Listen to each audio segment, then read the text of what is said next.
We now get to get excited for our next talk titled Programmatically Scale Human Preferences and Alignment in GenAI. It will address how to use alignment via RLHF or DPO to positively impact model performance and fit the model to your internal company preferences. Our speaker is an applied research scientist at Snorkel AI and is currently focusing on data techniques for scalable alignment and enhancing data quality in close collaboration with Snorkel enterprise customers. Please help me welcome Hoang Tran. A fun fact about Hoang, he just received a new batch of vegetable seeds with broccoli, peas, and mint.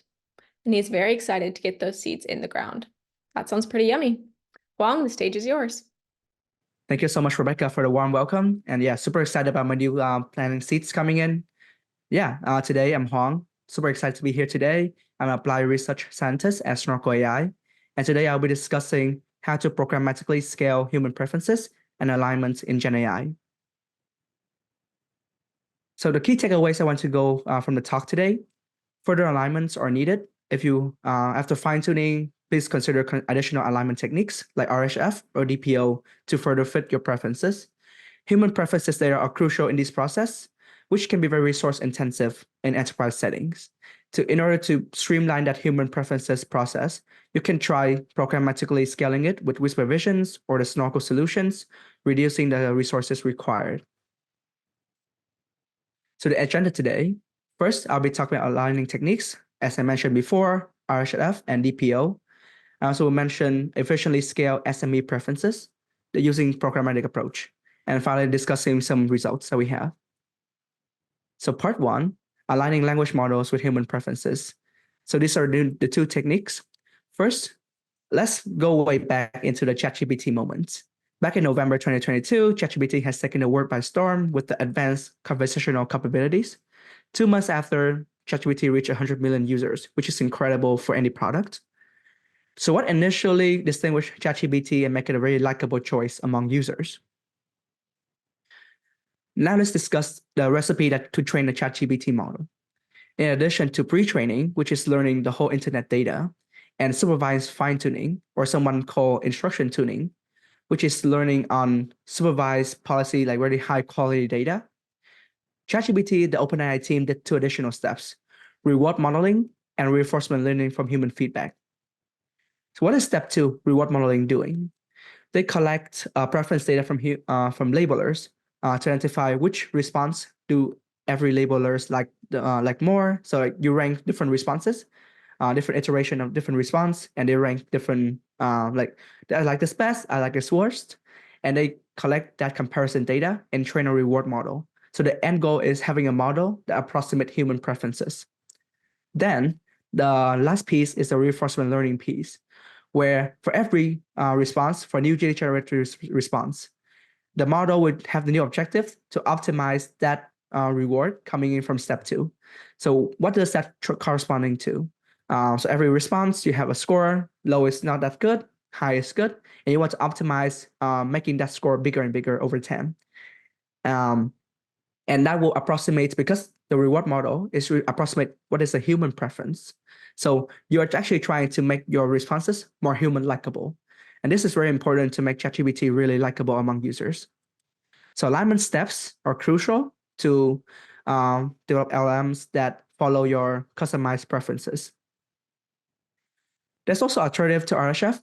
This is recently new, DPO, direct preference optimization. This is coming from the Stanford lab. So there's some, here's a diagram that you can see the differences. So in the similarities, you see both approaches utilize a preference data set. So you see here the preference data set in both cases.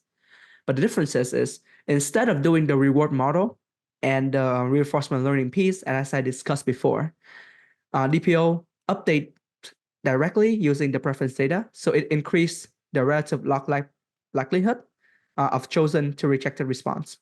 So what does this mean?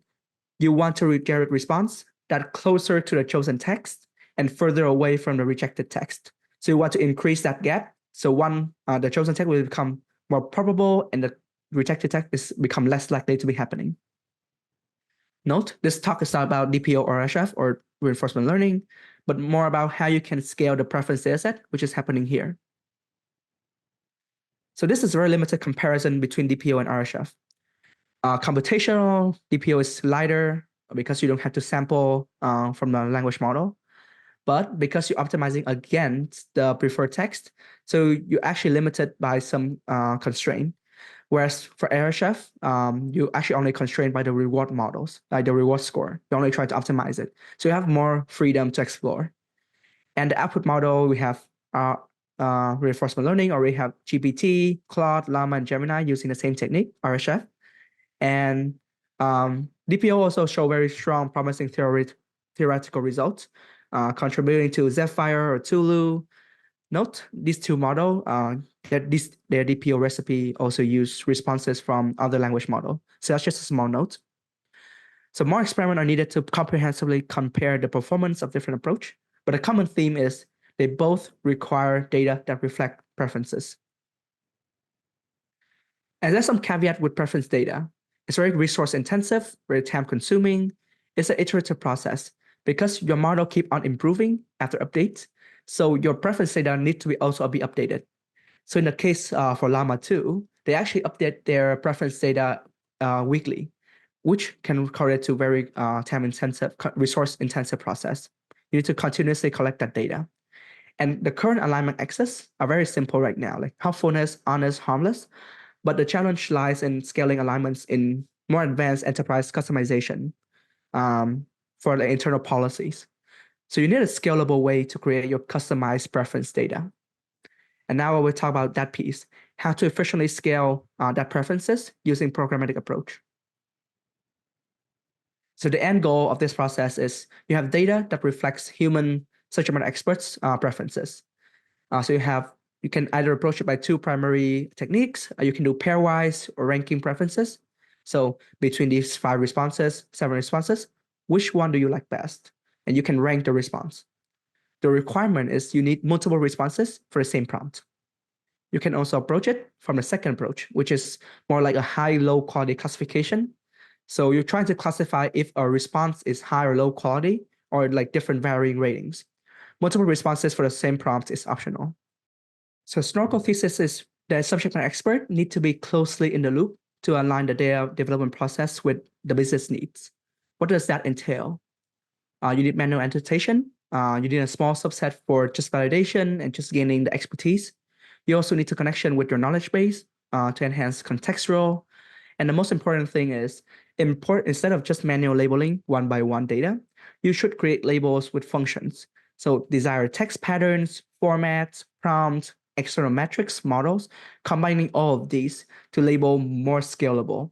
And the Snorkel team will combine denoise, the Snorkel techniques will combine denoise various signals to provide quality label data. So let's go into more details. So instead of manual labeling one by one, allow SME to create labels with functions to express their preferences at scale. You can imagine text pattern, prompting with language models, or using external specialized models and metrics. So this labeling function can be noisy, they can be conflict, but the Snorkel the platform will combine and denoise these various signals to generate a high quality label data set. So let's go deeper into each piece. First, some text pattern. Of course, there's some examples. We support more fine-grained customization, but you can imagine responses with, you prefer responses with like list-like format, like you want to like look at a list or different bullet points. You want your chatbot to have answer follow-up questions. Or if for marketing purposes, you want responses that mention your company name at least X amount of times. Or just like different responses that follow your workflow, your customized workflow. You can also like downgrade responses with like safety concerns or different format that you don't want to. Like if you answer a question with a question, that's not good. So you want to like move away from the response. So these are some text pattern you can use. Also, you can also use prompting with language models. So in addition to label with only text pattern, you can also prompt language model to support labeling. The common themes we see are like external ratings. From 1 to 10, rate your response, or align to more arbitrary but generic characteristics like workflow, safety, helpfulness. Or you can directly Q&A on your data to support decision making. Finally, you can also utilize existing model if you already built them before, or if the metrics that you have in mind. So for example, you want low perplexity, you want low toxicity score because you don't want any toxic response. You want high sentiment score because you want customer to be more happy. You can use external models if you already built them, or different teams already built some existing models. So you can always reuse them. For example, you want like some finance related models, you can also use models like FinGPT, for example. And you can do external features like key topics, anything else, everything is fair game. So the both functions are only examples. They can be noisy, they can be conflicting. The Snorkel flow will combine and denoise those signals to generate a high quality training set.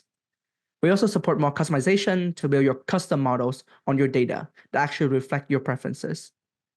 So let's come into some results. So the collaboration of SME and Snorkel techniques is very crucial to scalably achieve your data that actually reflect of your enterprise.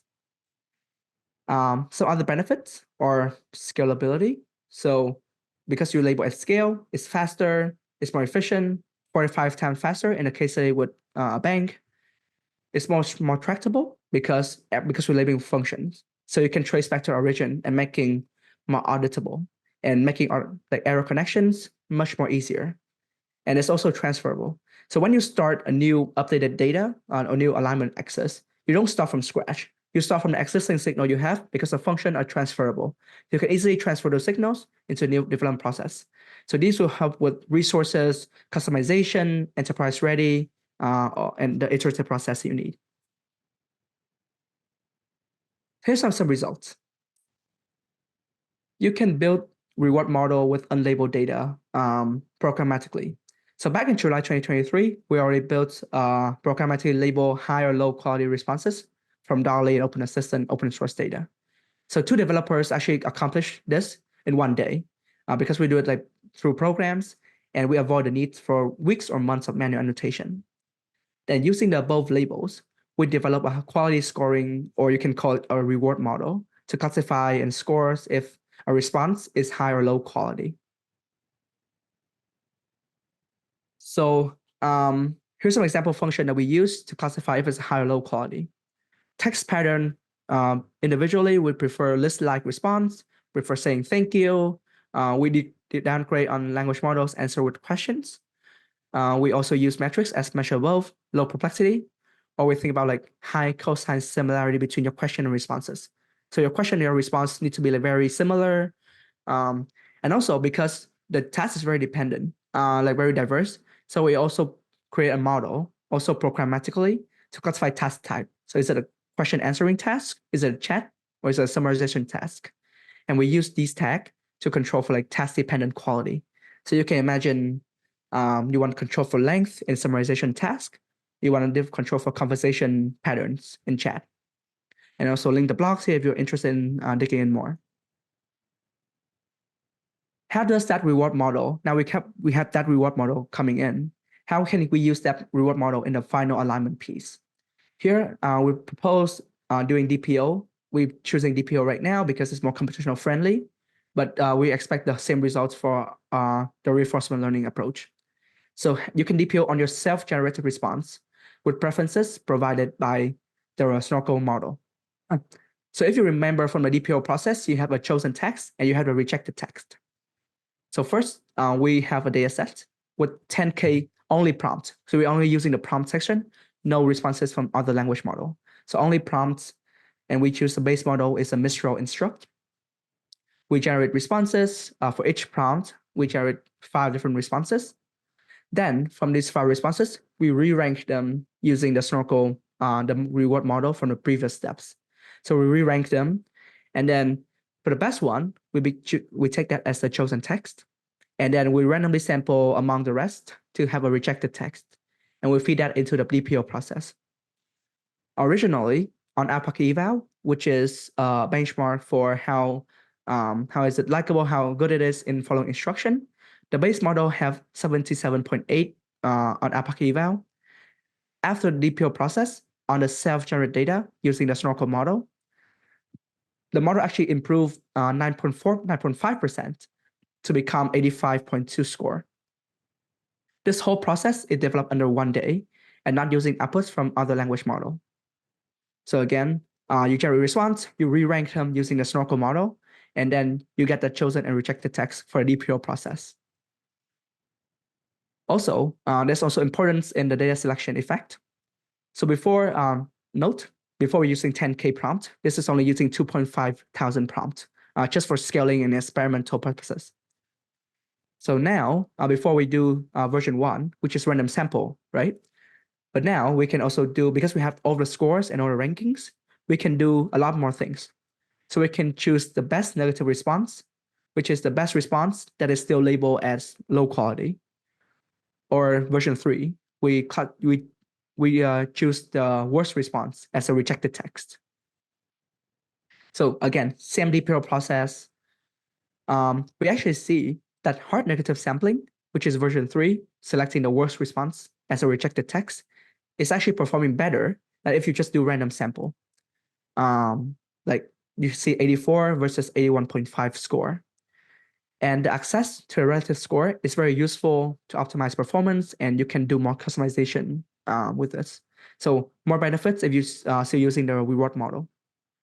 Yeah, to recap some key results, with only a 10K prompt-only dataset, no learning from responses from other language models, we achieve a 7.4 points or 9.5% increase on our buck eval in under 1 day. It's also competitive against alternative. So if you do DPO from preferences from Snorkel, you receive 85, where if you do like the open assistant reward model, it's around 83.31. And remember, like the Snorkel model was built with under 1 day with like unlabeled data, and not using any like public labeled data, and very customizable. And 85 score is very competitive on also the Alpaca eval benchmark. Claude is around 87, whereas GPT 3.5, the original version, was around like 82. So that's just your references. The learnings is also language model can improve to DPO on its self-generated responses with preference score from coming from external models. And you can do it for customization to reflect your enterprise preferences. The goal is not to compete with unpublic benchmark, but more of these experiments are to reflect our approach, some of the perspective and results that we see in our like internal engagement with leading enterprises. Additional results. So in DPO, hard negative sampling can be useful, performs better than random sampling. So you need more comprehensive rankings, or you just like reward model score better.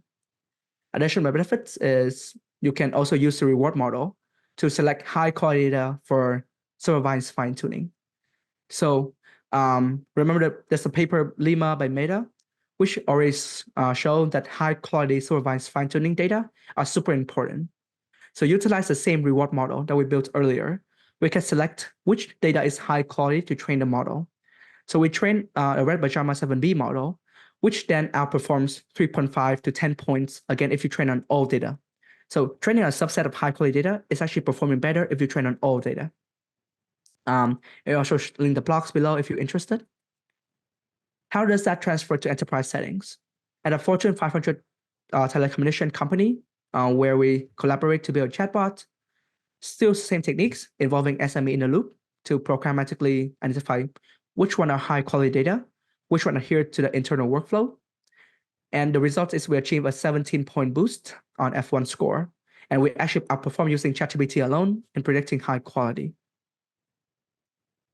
So very transferable into like enterprise settings. And because they try to do like customized version for their chatbot, which is even more customizable and the reflective of their workflow. So coming back, that's the key takeaway from today. To optimize your model response, you need further alignments. To enhance your enterprise policy, you need human preferences. SME in the loop, super important, despite being very costly and time consuming. And you can use Snorkel technology and our data-centric workflow to make it more scalable, more tractable, and transferable, still keeping the SME in the loop to make your language model more closely aligned with the preferences. That is the end of my talk. Thank you so much. Here's my contact. I'm happy to connect either from email or LinkedIn. Thank you so much for tuning in today, and I hope you have a great time. Thank you so much.